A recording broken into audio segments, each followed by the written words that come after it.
नमस्कार.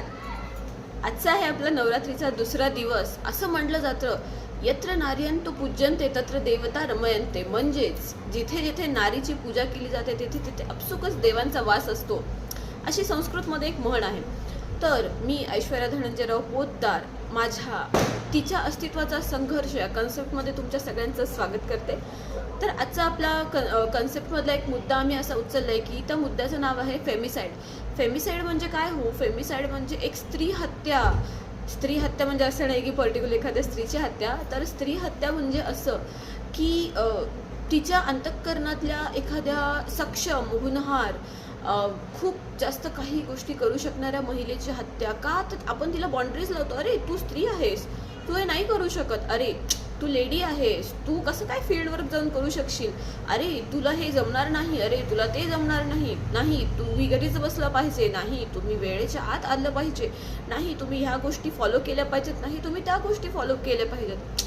का? कशासाठी?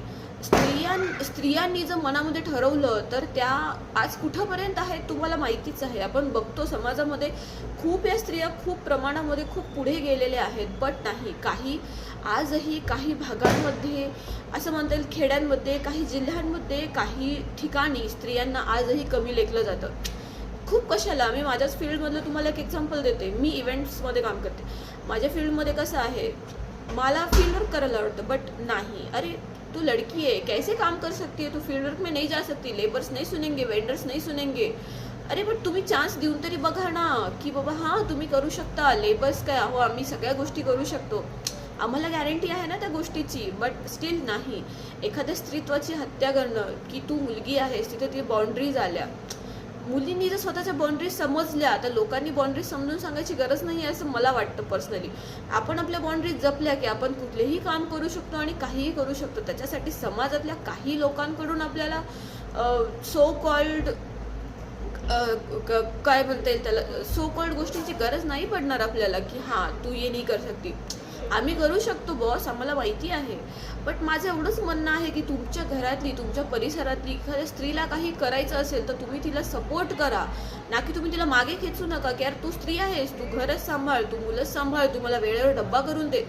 हे कुठेतरी थांबलं पाहिजे असं मला वाटतं. आज कितीतरी स्त्रिया घरामध्ये बसून स्वतःतलं कौशल्य मारत आहेत. का? कशामुळे? तर आपल्या समाजातल्या काही चालीरीती, काही रूढीवादी परंपरामुळे. ज्या परंपरा बरोबर आहेत बट तिला काही करायचं तर तुम्ही वर्क फ्रॉम होम करू द्या, घरून तिला गोष्टी स्टार्टअप करू द्या. अशा गोष्टींना तुम्ही सगळी फॅमिली म्हणून सपोर्ट करू शकता ना.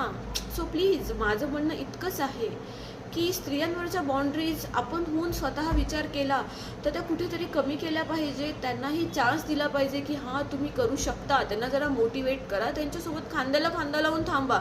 नक्कीच तुम्हाला अशी स्त्रिया दिसतील की ज्यांना कधीही समाजामध्ये मान खाली घालायची वेळ नाही पडणार. सो आमचं एवढंच म्हणणं आहे की प्लीज ह्या फेमिसाईडला आपण कुठेतरी थांबवलं पाहिजे आणि स्त्रियांना आपण सपोर्ट केलं पाहिजे. धन्यवाद.